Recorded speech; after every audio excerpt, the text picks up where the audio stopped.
খেলা খেলা বিশ্বমানের ফুটবল খেলা গতকাল অনুষ্ঠিত হয়ে গেছে আমাদের নেত্রকোনা জেলা ও কেন্দ্র উপজেলার দু দলের ফাইনাল ফুটবল খেলা।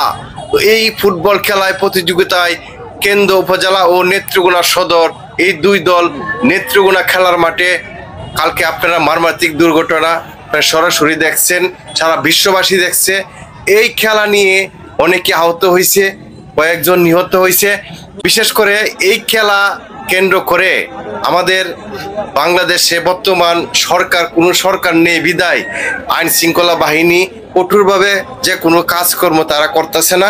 তো বিশেষ করে নেত্রকোনা সদরের যে খেলা অনুষ্ঠিত হয়েছে এই খেলায় কিছু প্রশাসনও ছিল, বড় বড় নেতাকর্মী ছিল।